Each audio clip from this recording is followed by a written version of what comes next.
Hey, I'm Alex Radcliffe from Board Game Co. Start over. Wow. I can do the intro. Hey, I'm Alex Radcliffe from Board Game Co. And I'm Professor Meg. And today we're doing... What did I call this again? I'm not sure. I think we called it different things. Cool. Today we're doing... It's a top 10 list. Top 10 games... I had a title here. Top 10 games that used to be a big deal. That used to be a big deal. Yes. Which I do think that's everything most... Yeah, I think that is what I did. Cool. That's good. So I think the thing that's a little bit different is... And maybe they're games... Are they all games that you've played? No, not slightly. Okay, so Alex and I did this a little differently. That Alex went straight for top 10 games that used to be a big deal. I did top 10 games that used to be a big deal that I have in my collection. And I've also played. I have played... Let's see, let me just go through this. I played 1, 2, 3, 4... 4.5-ish. No, 5. I'll just call it 5. Wow. 6. Oh, okay. 7. I thought you were stopping at 8. that. 8. I have played 8 of these games. Okay, that's fair. That's fair. Yeah. All right. But some of them with caveats as to how much I played or in what game. But I played them. I played them. Yeah. Yeah. But these are 10 games that used to be a big deal. And the context for the way I would define this is we've both been in the hobby roughly the same amount of time. Yeah. I got in 2011, 2012. You got in... I got into TCGs around 2009 and board games around 2011. Yeah, so a while now. And that also means that sometimes you go through the phases of that newest, hottest thing that everyone absolutely has. Right now, you know, for example, that insert title here is that one that everyone's trying to get their hands on and no one can. It's just out of stock everywhere. And no matter where you go, you just can't get insert title here unless you go on eBay. Then you can find insert title here from some random scalper who bought it for like whatever and is selling insert title here for like 4 times the price, which is really offensive. And if you wait 2 years... insert title here is either going to be more readily available or insert title here is just not going to be well rated and no one cares anymore. There's too many insert titles here. There's too many. And it'll be replaced by insert title here. Exactly. And so that happens a lot. It happens a lot in the hobby. And so to that end, I thought it'd be interesting to talk about over our time in the hobby, games we've seen that everyone wanted. They were a big deal. They were hard to get your hands on. They went out of print. They waited for the next print run. They had that phase, that cycle. But now they're just not talked about quite as much. And in my case, part of the thing that's interesting is that doesn't mean they're not good games. In fact, all of these games I think are pretty good games. In my case, I would say some of these are out of print, so licensing issues, they're just not available. Others just used to be a big deal, and they are less so now. Doesn't mean they're not. It just means that they're at one point in time they were all the rage, and now they're just other games that exist. And something that I did with my list, I'm not sure if you did this, Alex, but I kind of tried to think of, for quite a few of these, I know what they were replaced by. Ooh, so I kind of thought idea. of what came next that kind of kicked this one to the curb. That's a great idea. Thank you. Didn't do that at all. I'll be here all week. For any of these. Which, I guess, starting off the bat, with Meg, what's your number 10?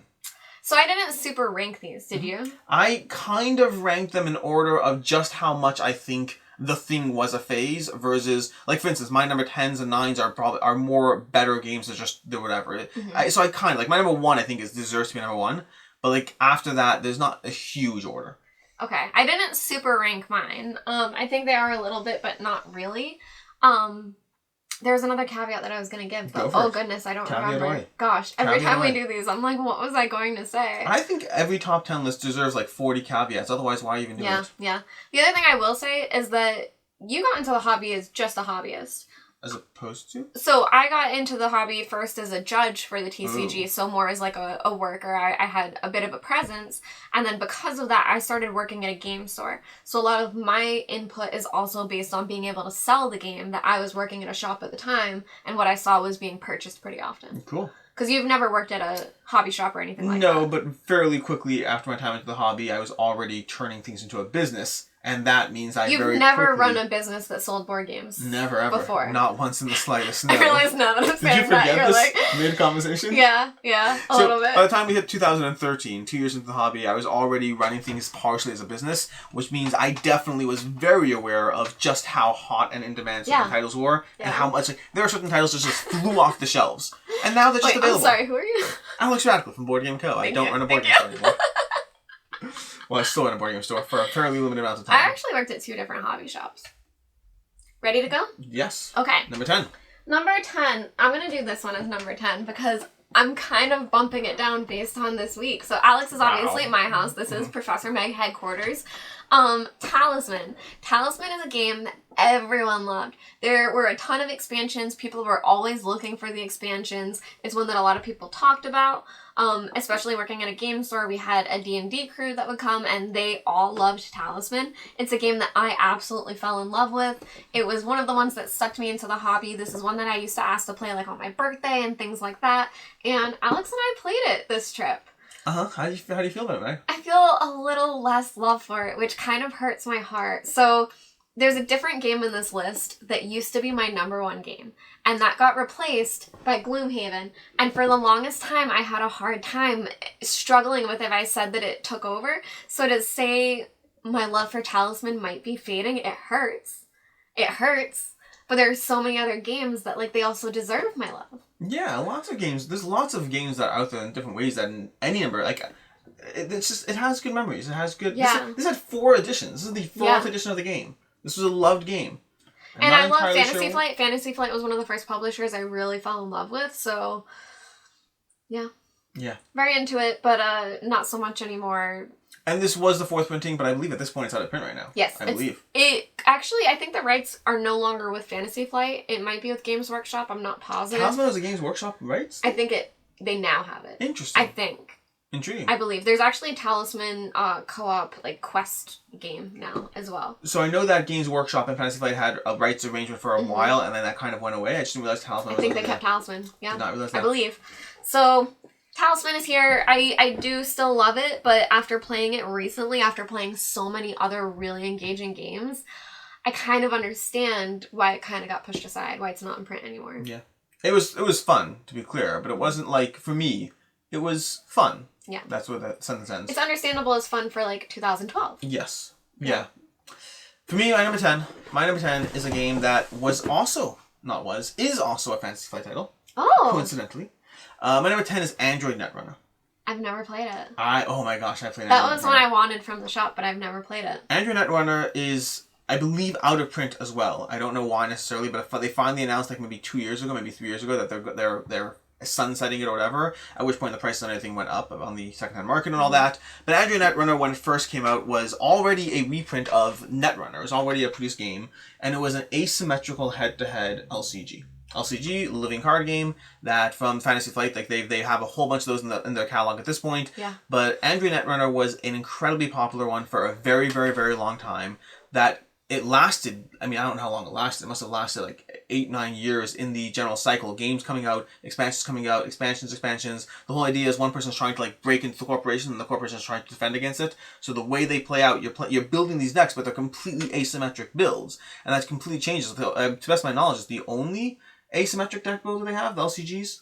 I don't think the LCGs, otherwise they have a cooperative one. They don't have asymmetric ones. Right. And so they made it very interesting, and it was very, very popular, and everyone wanted to get their hands on every single thing Android Netrunner, and you frequently couldn't. And now it's just that old LCG from like, I think 2012, if I'm not mistaken, is when it came out. Like just after I got into the hobby, it was a big deal. And I played it. I enjoyed it. I never heavily got into any of the content for it. I didn't love it enough to deck build around it, but I did think it was very clever in what it did. And it's just not really talked about quite as much anymore. I believe technically Fantasy Flight owns the term LCG. I believe they do. Yeah. Living Which card is pretty game. cool. Similar to the idea of a collectible card game, except you're not buying random things. You're buying preset It's basically an expansion. All an LCG is an expansion.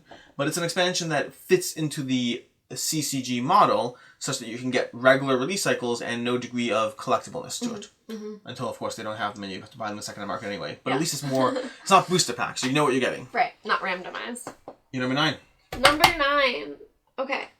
This is one that has gotten so much love. And I think this is one of the ones that is still... This is Boss Monster 2, because I don't have the box for Boss Monster 1. This is one that... I was at PAX East 2012 and they sold out all copies of Boss Monster. I wanted it then, I demoed it, I didn't grab it fast enough, and it was gone. So this is a game from Brotherwise Games. It is their first game. They just decided to make a game, went on Kickstarter. This was back in like OG Kickstarter days. And it's a game where you're playing as the bosses and you're going through a dungeon and you're trying to defeat different heroes, but it's very video game themed, that it's all that 16-bit art. It's really fun and reminiscent. I still love this game. I still table it. I think this one is still talked about, but not as much. Brotherwise is doing great with a lot of their games, especially Call to Adventure. That Boss Monster I don't think gets as much love as it should. There's Overboss, which is a tile laying game that they made, which is based on these characters, which is newer. But Boss Monster, I can remember it flying off the shelves. They have like little expansions that we could not keep them in stock. So it was definitely selling very quickly. I don't hear it talked about enough now. Yeah, it's one that definitely was around for a while, and it still exists, like you said, but it's not a lot of buzz about it. Yeah. But one thing you said that's interesting that I find intriguing is you went to conventions for a long time. Yes. I actually don't have convention experience until like the past like year. So like I've heard like some titles out there, like one title that's not on my list because it still is almost as popular as when I started was Root. Like Root's a game that when Root came out at conventions, that thing could not be kept in stock. It was flying across the board everywhere. But things that are just so popular nowadays, I mean, they're still a pretty big deal, so I didn't include them. But yeah, there's actually more convention experience coming up. That I picked up another one that's coming up at a convention, and a different one that I demoed at a convention before I got it. So yeah. My number 8 is Tzolkin, the Mayan calendar. And speaking of Root, you know Tzolkin at all? Tzolkin? I know the name. So it's part of the T-Series. If I'm not mistaken, I think it was the first game in the T-Series. The T-Series is from Daniel Tassini, and it's a whole bunch of games that are just heavy Euro games.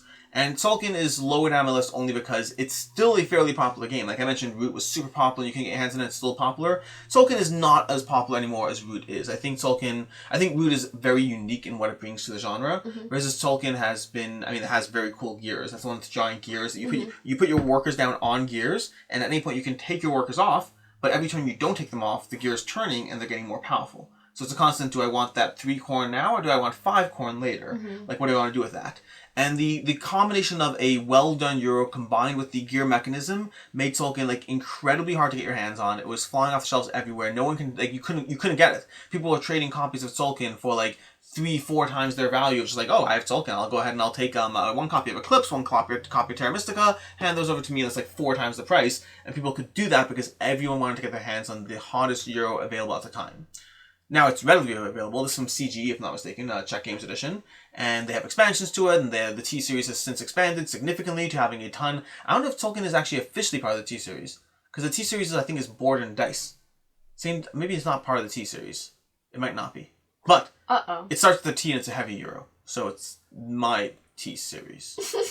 Yeah. No, but yeah, it's super popular, super impressive. It's a game I did play. I haven't played the expansion. I kind of want to dive back into it, but haven't actually bothered doing so. But it's a very solid, very heavyweight Euro that just was incredibly hard to get your hands on.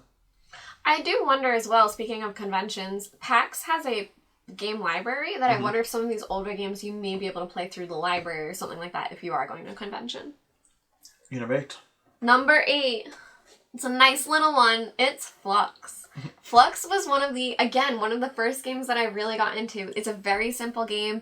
You're basically trying to make different goals with keepers, and it's draw one, play one, that's it, but then the rules are changing. Fluxx has made a ton of iterations.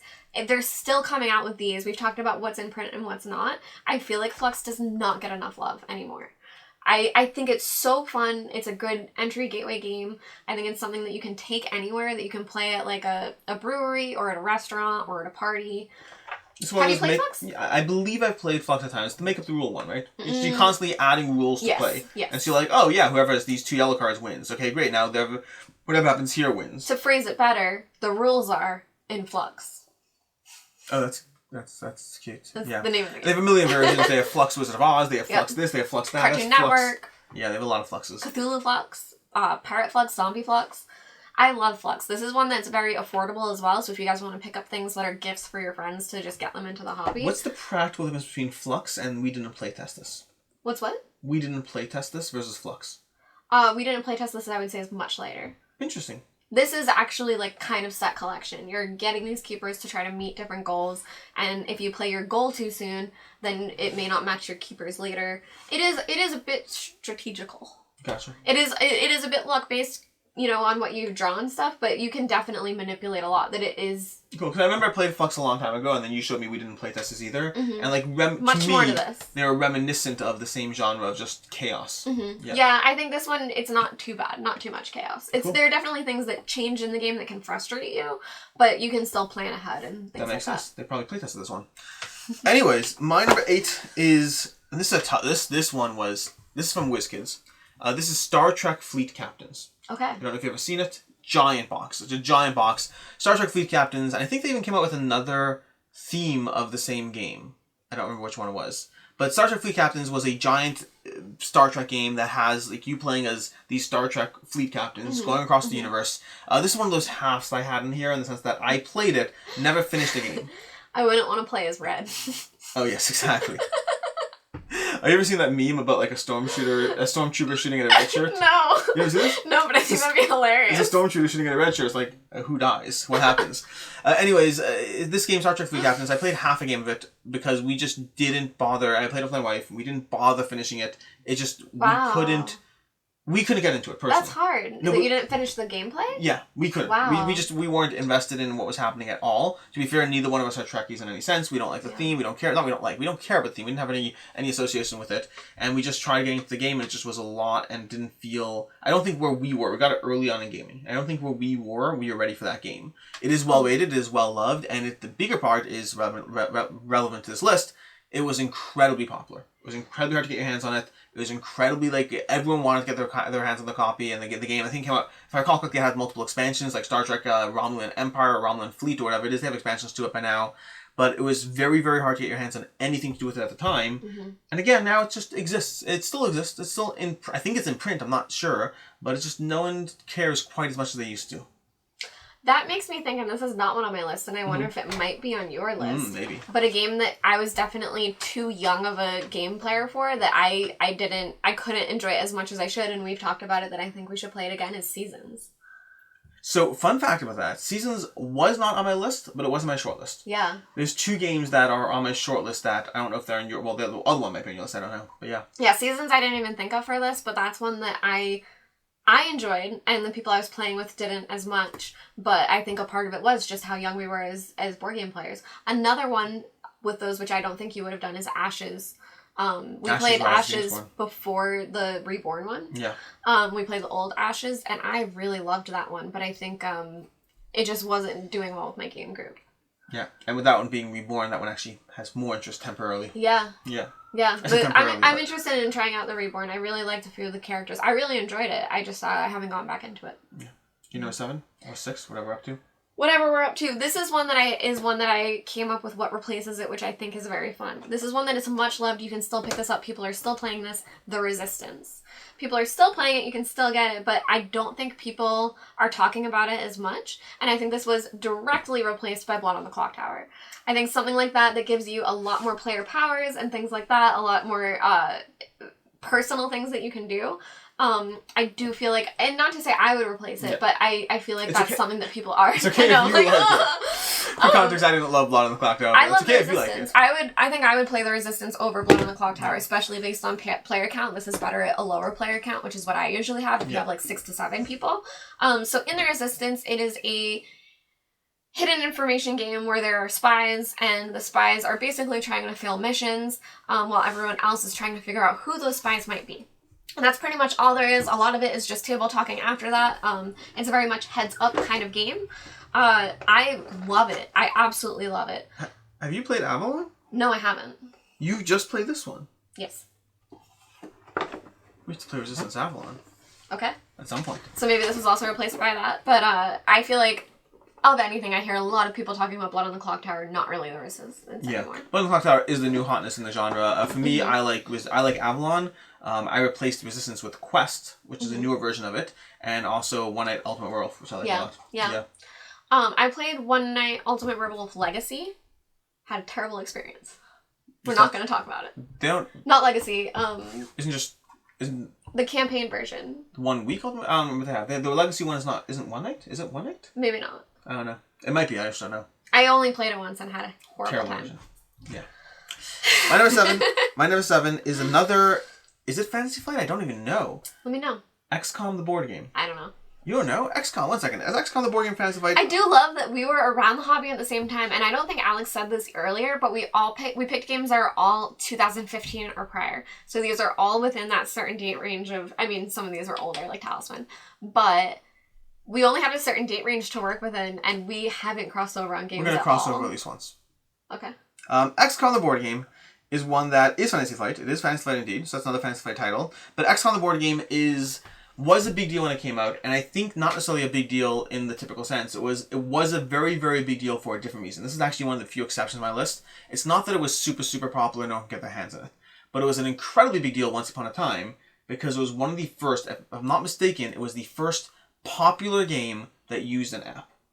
Interesting. I think. Interesting. I could be wrong with this. And it's from Fantasy Flight. From before 2015? I want to check that. Let me check that title. Alex might have cheated. He might have to call seasons. Hey. 2015. Okay. 2015. That's really interesting. It was the first. It made a 7.0 on Board Game Geek. It was a very big deal at the time, and it's inspired hundreds of conversations around the nature of app integration in board games. Is it a board game? Is it a video game? Is it an app? Why are you introducing an app? I don't want to play a board game with an app. Why are you doing this? What's going on? You don't have to buy it. You get the other board games. I'm mad that this exists. There was a million conversations around the nature of app integration in board games, and to me, it was an incredibly big deal. It kind of breaks the format of the list for the most part. It's the one sheet I have.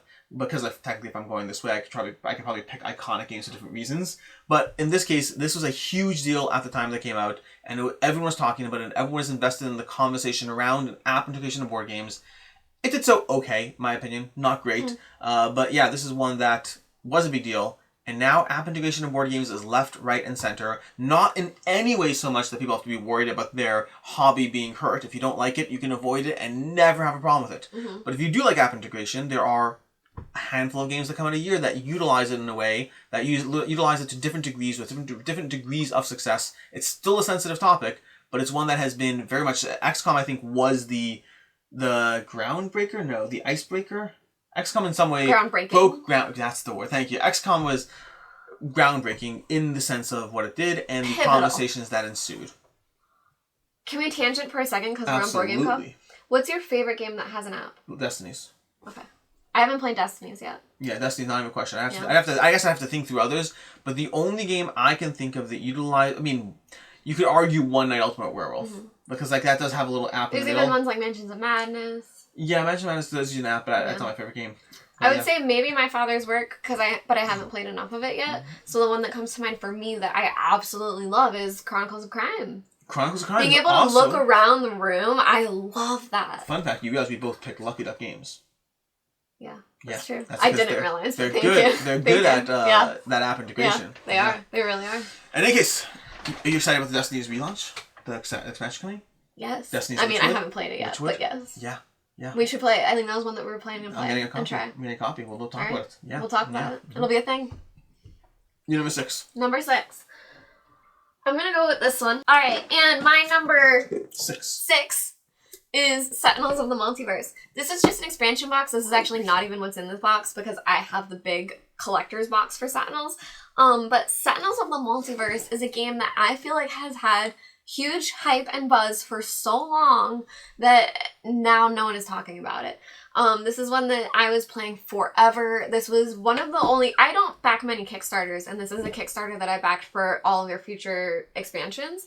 I got to demo this at PAX East back when it was the small box. It was like a little flat box. You didn't even get that many health tokens with the game that I got like the original version of Sentinels of the Multiverse. This was one that we sold out of the game store every single time we got it in. Buying that small flat box is one of the first purchases I've ever made in board games. Wow. Like one of the first 20 games I've ever bought. I love that you even remember it. I do love that we got into the game at the same time. I got the revised box later because like it has all these tracking tokens to help with the big problem of the game and all this stuff. But... So actually they'll send those, so for anyone who does, if you happen to have the original Sentinels, they'll send those to you for free. Interesting. If you have the original game, if you reach out to their support, they'll send you the tokens that now come with the game. Cool. That's nice of them. That's very nice. They're very great people. Now they're up to the newest edition of the game. The revised edition. They're redoing it. They're remaking it. It's like, hey, we've gone through this entire thing for so long, and now we have the revised edition. Just like Dominion in 2nd edition. Like, companies are cleaning up their games and reselling them. And this is something that I would lightly compared to Marvel Champions. It's very similar in the sense that you have your hero decks where you're playing cooperatively against the villain. Yep. It also has an environment, but it's also preset decks. So each hero has their own deck, but nothing else really changes. There are promo cards to change the hero and change your powers, but that's really it. But it does feel very similar when you're playing. Yeah, it's a game that pioneered superhero games before they were cool. And co-op. It was one of my first co-op games that I love co-op, and there's another one out here coming, but when I started in the hobby, a lot of games were not co-op. Yeah. I really enjoy this one, Sentinels of the Multiverse. Check it out. There's also an RPG for it. Is there really? Yeah. Did not know that. Yeah. I played it at PAX Unplugged. My number 6 is a game that I think primarily is less talked about because it's out of print, but it was a very, very popular game for a very long time, hence being on this list, which is Merchants and Marauders. Don't know if you've heard. Yes. You know one? I've never played it, but I know that one. It's... That is one that I wanted to play back in the day. It is a really good game. I really enjoy it. If we're playing the game of what it gets replaced by, it gets replaced by Xia Legends of a Drift System. But I think that Merchants and Marauders was an incredible sandbox experience back before sandbox games were popular. It involves you playing as a pirate, where you can be a merchant or a marauder, and both paths were viable. You can sit there and just deliver goods around the board to get points and get money and earn all fame, or you can sit there and actually become a pirate and try to attack people and all that stuff, while there's a degree of NPC management of moving ships around the board that are going to engage with you one way or another.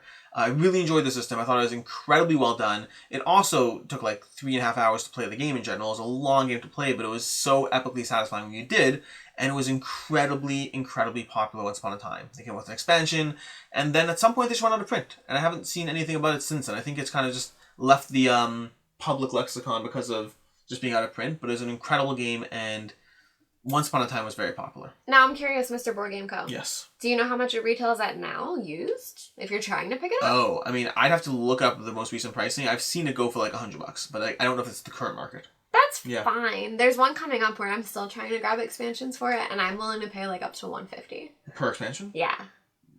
Interesting. Yeah. We'll talk about it.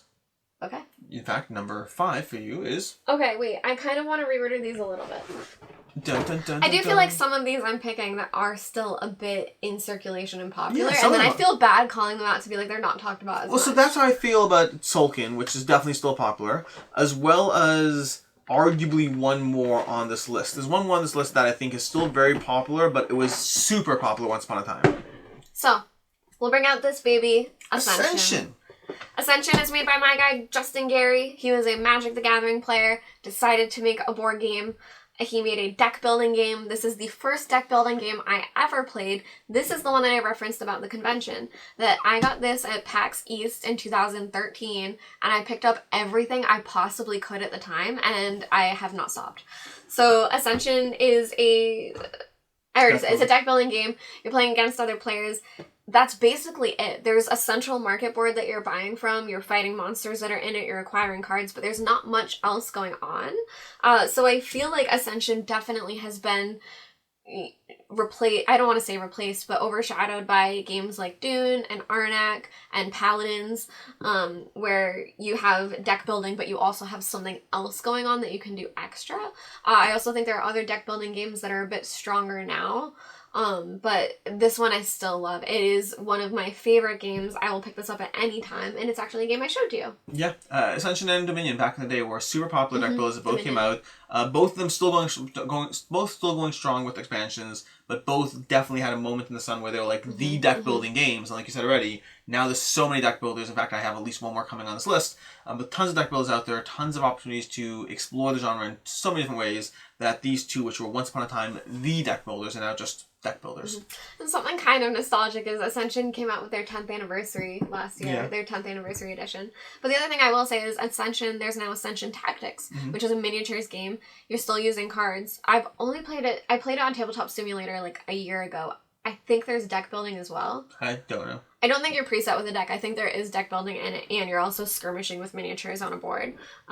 We should play that one. I want to. We should try. I do want to try Ascension. I played Ignite. I feel like that's what they're trying to do to jump on that bandwagon, which I would love to play it again just to feel it out. My number 5 is actually 2 games, but one primarily. Okay. The one primarily is Sagrada. And the kind of halfway with it is Azul. But more Sagrada than Azul. And the reason for that is because both games came out roughly the same time in I guess 2015 or earlier, probably, maybe. I don't remember exactly. Actually, that might have been after 2015. I think Azul is older. That might have been after 2015. That might be my after 2015 pick. Yeah. The way I did the pick is I picked games that were, I thought, applied, and then after that I started searching for all the titles. Mm-hmm. But Sagrada was one that, when it first came out, it was impossible to get your hands on it. This is, again, another example of a game that just people were trying to sell in the aftermarket for like 3 times the price because you couldn't get your hands in it. And they both, Sagrada and Azul, are both colorful games that are compared a lot, even though they're not really that comparable. They're both pretty, they're both abstracts, they're both simple, they both play like 2 to 4 players. They're both very, very pretty, very accessible, very engaging, and both have very colorful, like just great components across the board. One has these chunky tiles, one has these colored dice you're putting down. Mm-hmm. But Sagrada was just ridiculously hard to get your hands on, and as a result, people just wanted it. It was like one of those convention booms where someone started a convention, people started selling it, it sold out, it was impossible to get your hands on it. They kept on trying to do print runs to bring things back in stock, and never able to actually keep up with stock. Now it still exists. It exists with multiple expansions. They come out with Sagrada Legacy. Like some of these games, Ascension is still in print, still available. That's so interesting to me, the Legacy version. Legacy, yeah. I didn't look into it enough. I didn't look into it at all, but yeah. I try anything with Legacy stamped on the end of it, so we'll see. Yeah. But it is one that it still very much has a presence, more so than ever before, but it used to be a big deal, and now it just ambiently exists as an evergreen title, which is a big deal in its own right. But yeah. Hands down, I would go for Azul over Sagrada. Likewise. Always. Yeah. No offense to Sagrada. I think Sagrada is fun, but Azul, I like playing, and we've had this conversation, I believe, already. Yeah. I like the original Azul 2-player. That's what's nice and cutthroat. You've wrecked me. We played. Yeah. I know you love it. Yeah, it's cutthroat. I've been on the receiving end of that. It's mean. Yeah. Sagrada, I don't love. I've never like enjoyed it. Sagrada. Interesting. Yeah. I think it's just too light for me. That if I'm playing a lighter game, I'd rather have it be fun or silly. It is a little on the light side. Yeah. I think expansions mix it up a bit, but yeah. Yeah. Anyways, your number 4. Number 4. Let's see. Dun dun dun dun dun dun dun. Nothing. What? Nothing. I just started saying something. Is it our crossover? Maybe. Maybe I started saying. Is this one that you've never played as well? This is one I've never played. It's Well, put Seasons on your list. It's one of the 2 I've never played, and it's our first crossover. Alright, so Mice and Mystics is by Plaid Hat Games. Our number 4. It's actually my number 4. 1 second. Are we both at 4? It is. Oh, it's my number 3, but we'll rearrange. Okay. We'll rearrange. My number 4. My number 4. This is by Plaid Hat Games. Shout out to them because I love a lot of the games they make. We've already mentioned Ashes, which is by them. So Mice and Mystics is a campaign-based game where you're playing through different story arcs where you are little mice and you are fighting against centipedes and spiders and rats and all these things. It's a really fun board where it's pretty small and manageable. It's definitely an entryway to a, Dungeon crawl? Yeah. That I really loved this one, and one of the reasons I got into it, which again, shouting out to like old school that is not talked about anymore, not even done anymore, is Will Wheaton's Tabletop. That's how I found out about this game. He had a playthrough with his wife and his sons, and that's also not around anymore, and it hurts my heart. Yeah. For me, Mice and Mystics is one that it was on my list because when I think of games that completely just totally sold out and aren't talked about anymore, like I mentioned already, Root completely sold out. Root's one of those games that like just broke the hobby when it came out, but it's still almost as popular. Mice and Mystics is one of those games that broke the hobby when it came out. Everyone wanted it. No one could get their hands on it. And now it still exists. It's still in print. It's still around. But it just, at one point in time, nobody can get their hands on it, and everybody wanted it. It was absolutely insane. And I think one of the fun things about the games being replaced by other games, this one, I believe, Plaid Hat learned from everything they did and tried to do it better. So they came out with Stuffed Fables and then Familiar Tales.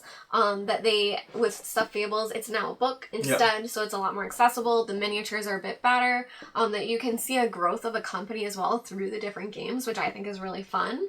But those ones definitely overshadow Mice and Mystics now. Yeah. Yeah. It's a fun one though.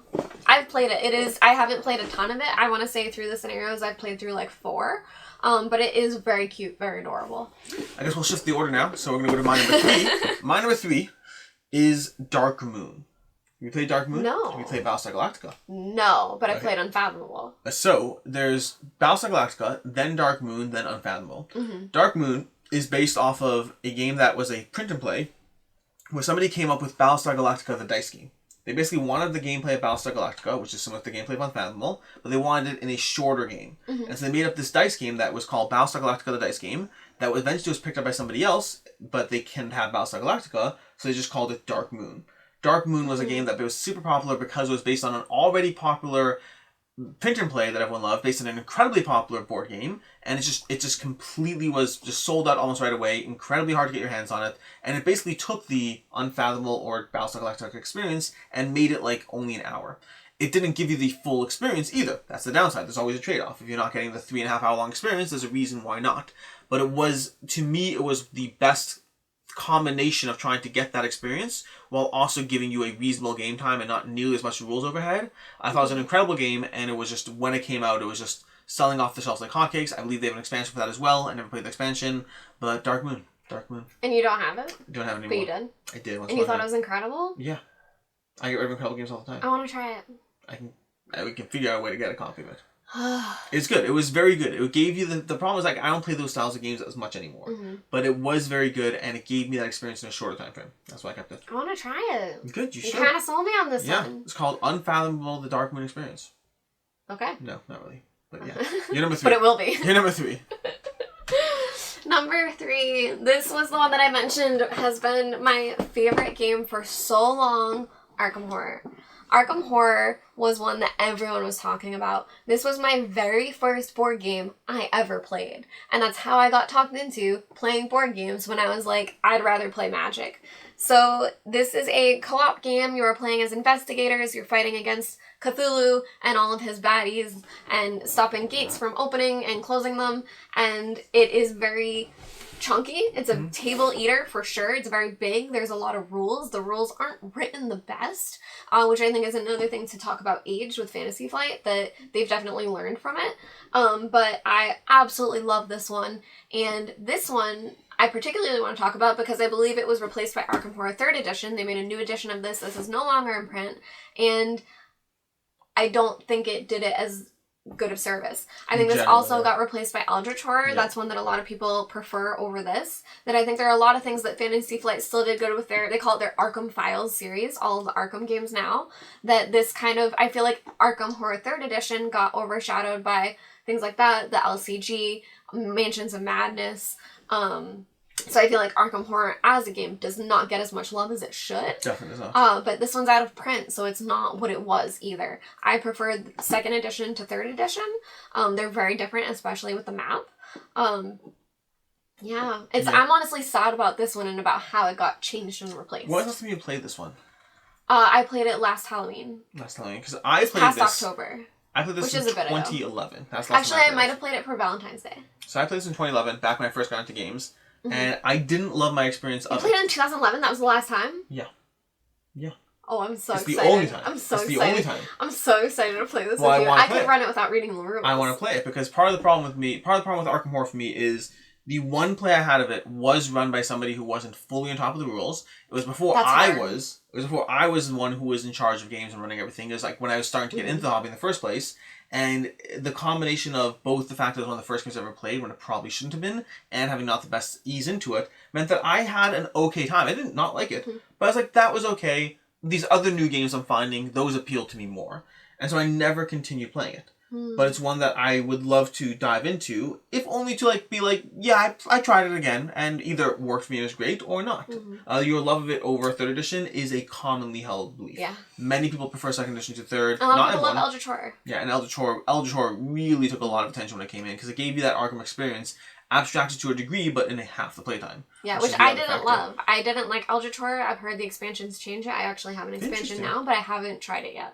So I went full straight with Arkham Horror. After playing Eldritch, I went back to Arkham Horror, and then I do enjoy Mansions of Madness. So if I want something lighter, that's what I go for. Yeah, and I played Eldritch, and I thought Eldritch was good, but not enough for me to keep. And then I played Mansions of Madness 2nd edition, not played 1st edition, and I played the Arkham Horror, the card game.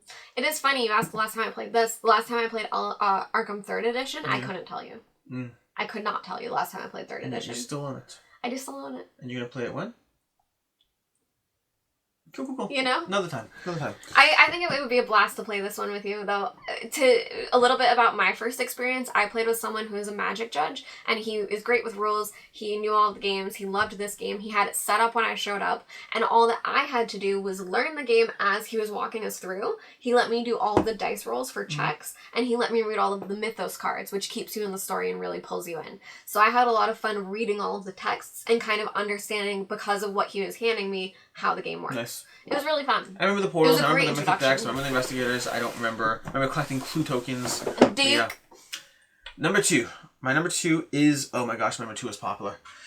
So, my number 2 is the deck build I referred to, called Trains. Have you ever played Trains? No. Do you know who makes Trains? No. AEG makes Trains. Popular. I mean, I shouldn't say that. Oh my gosh, it was so popular. Trains, I believe, I want to say it's a 2014 title, and when Trains came out, nobody could get their hands on it. Trains was originally a copy of a game made in Japan, I believe. Maybe not Japan, but international. I think Japan, but I could be wrong. And it was it was the first time, I believe. That's not true, because we had other games. We had A Few Acres of Snow that had deck building with a board. We had Mage Knight that had deck building with a board. But Trains, I believe, was the first game that really gave you like giant pools of cards that kind of took the Dominion and Ascension concepts and then gave you a board around it. They're like, hey, we're gonna have you a bunch of decks over here. They're full of cards, different cards that have different abilities as far as how you're gonna build out your train network and different things like that. And now here's a board, and you have to build out your train network on the board. You have to try to connect different cities to one another and like do all that with these cards. But as you're building things, you're clogging up your deck with these bad cards, and it gave you this deck builder that just, it had you growing across the board and trying to get places first and get in each other's way and just build the better deck. But with the board it being a defining concept on the table, it worked really, really well. And it came out some sort of copy in Japan or some sort of version of it that could not get their hands on it. AEG published it and brought it over to the US, and it just sold out right away. People could not get their hands on any of it. Trains was incredibly hard to get your hands on. Incredibly hard. Everyone wanted it. Everyone loved it. To the point that they then came out with like planes and automobiles. Like AEG came out with planes and automobiles as like further concepts that weren't the same game, but further concepts. But Trains is still, I think it's still in print. I'm not certain. They had multiple expansions for it. It was really, really super, super popular for a time, and now it may not be in print, I might be wrong. They had multiple expansion maps that were hard, like they had like Gen Con maps or whatever, like an Indianapolis map for like a Gen Con promo, things like that. Those were really expensive. They had an Essen promo, like that's an Essen map. But it's really popular and was really popular, and now it just exists. I don't know that one, but the way you describe it, is it like Ascension meets Ticket to Ride?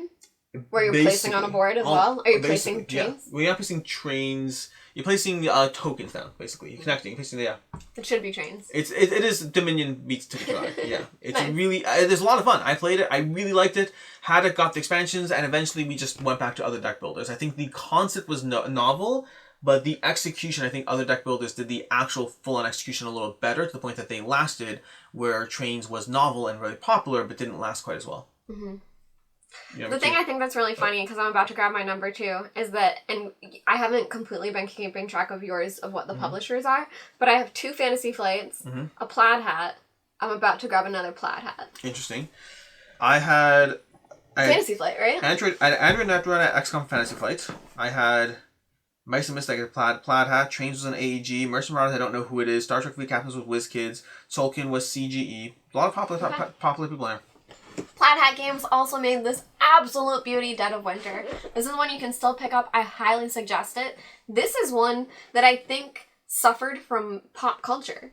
So this was very popular when Walking Dead was out, and a lot of people were, because I worked at a hobby shop and we were also selling comics, and a lot of people that were comic lovers would walk over and pick up Dead of Winter. This is one that sells great. It was flying off the shelves. A lot of people love this game. It's a co-op game where you are playing as a colony of people that are survivors from an apocalypse, and you are fighting against zombies and just making sure you're not overrun. One of my favorite parts is there are standees for all of the zombies, and there are quite a few standees for the zombies, and there are extra zombie tokens. And when I introduced this to a new player, they were like, oh, so does that if more zombies come out? I was like, no, that's when more zombies come out. You will use those tokens almost every time. That many zombies will come and overrun you. It's really fun. So I really love this one, but I feel like when zombies kind of died out from pop culture, that's when people stopped talking about this game. Yeah, Dead of Winter was super popular when it first came out. This is a good choice. It's a great choice. This is one that I If I think we recall should play this correctly, one because I know you haven't really. I started a game. I don't think I haven't finished it. I don't remember why or what. I just recalled this being on the table and someone making a decision about whether to keep the gasoline or fix the barricade or something like that. That sounds right? Yeah. Yeah, like I remember some vague concept. I never actually, and the whole concept, the thing that was, like this was a Crossroads game. Mm-hmm. Like they had this concept of these Crossroads cards that I don't remember or know what they do. Okay, so what happens is, in the game, say, and I'm not going to remember their names, but say you're playing as Meg. Meg is in the library. You draw a Crossroads card, and the Crossroads someone else will draw it for you, and it says, specifically, if Meg goes to the police station. So they'll read it and be like, okay, nothing happens yet. And then you do your turn, and you move to the police station, and you're like, I'm going to do this. And they're like, wait a second. Oh, that's cool. It is really cool. It's if certain things trigger, and sometimes it'll be if someone has this person plus this person in their party. So sometimes it happens right away, sometimes it's if a thing happens, and sometimes the thing doesn't happen. Like if I'd never left the library. So they popularized this Crossroads concept game that I think they've only ever further applied it to a game called Gen 7 that was a bust. I don't think it's a way to describe it differently. I was going to say, I haven't really heard of any other Crossroads ones. Yeah, so they had that concept in Gen 7, then Gen 7, a Crossroads game, and no one actually really talked about Gen 7 much. But this was super popular when it came out, had at least one expansion, had Dead of Winter the Long Night, I believe. Yes. Yeah, yes, they may have had more, I don't know.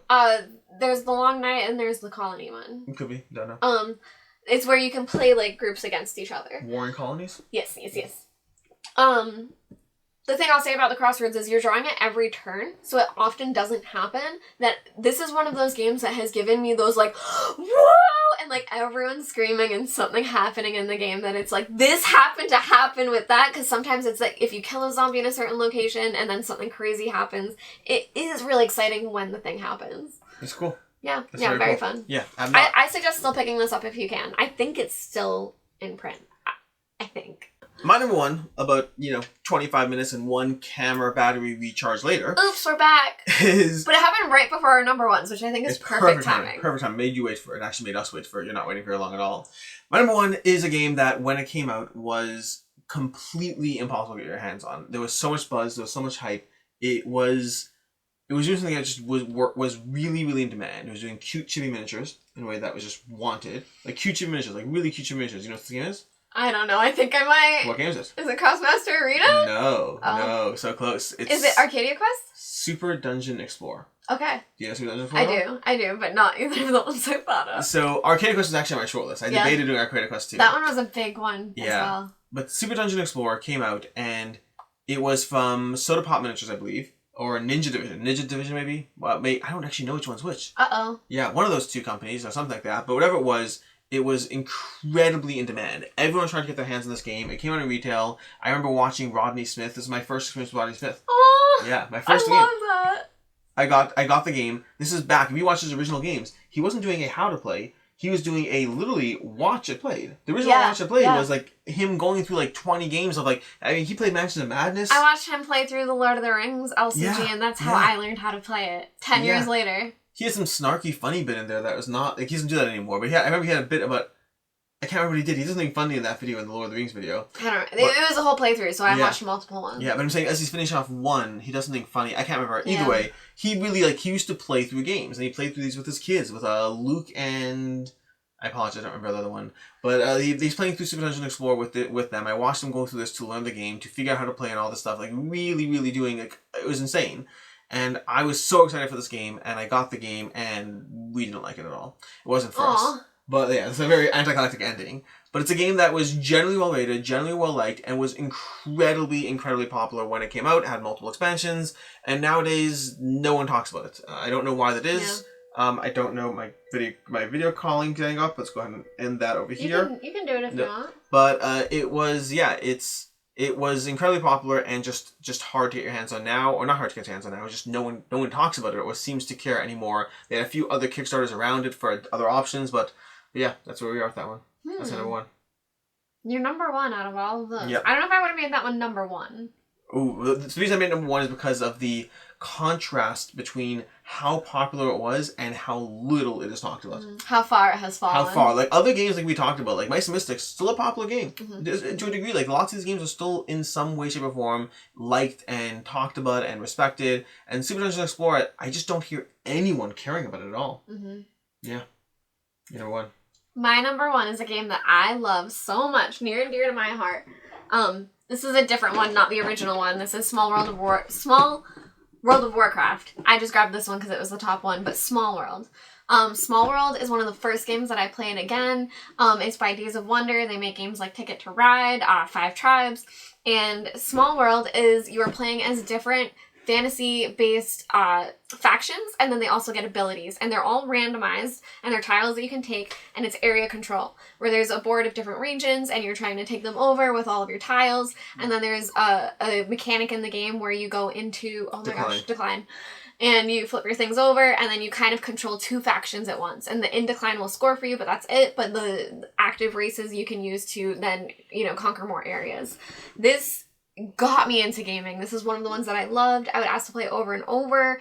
And one of the things that I loved about this one was that I was obsessed with the expansions. They came out with packs that added like the priestesses and a necromancer island that was really fun. Priestesses, the invincible ones? Yeah, they make the tower. Yeah. Yeah, they're very good. You can only get like 4 of them though. Yeah, it's the downside. Yeah. Really love this one, and it broke my heart when they stopped making expansions for it. I remember at my FLGS like getting them and being very excited, and they slowed down and stopped. That it hurt. I like this game enough that I had the fan expansions for it. Wow. Yeah. But you never got the deluxe box? No, I didn't. I wanted that so bad. They made a deluxe wooden box for all of it. Small with like metal coins and things like that. And I wanted that so bad. Yeah, Small World. I don't know if you know this. Do you know what my first 2 games that got me into gaming were? No. Small World and Stone Age. Nice. And this time the SD card was full, so that problem's fixed, but Alex never adds cuts to his videos, and this poor video needs like 6 cuts. Well, that's the problem. So when camera issues. Other people just cut. Because I don't have cuts, I always feel the need to explain there was a cut because like this thing happened. Someone knocked on the door. They're rare, but they happen. They do happen. But in any case, I was saying Stone Age and Small World are the 2 games I played. I played them back to back, and that's what got me into gaming. You played them back to back, like right? No, like 2 months apart. Okay. But so like for me, I had never played good games in like 2 months apart. Yeah. I was like, I just got introduced to 2 amazing games that I've never heard of. Like I already had played Catan, sure, I played Carcassonne, I played a few games, but like over years, over like decades, and then I played 2 good games back to back, and I was like, what am I missing, and what else is out there?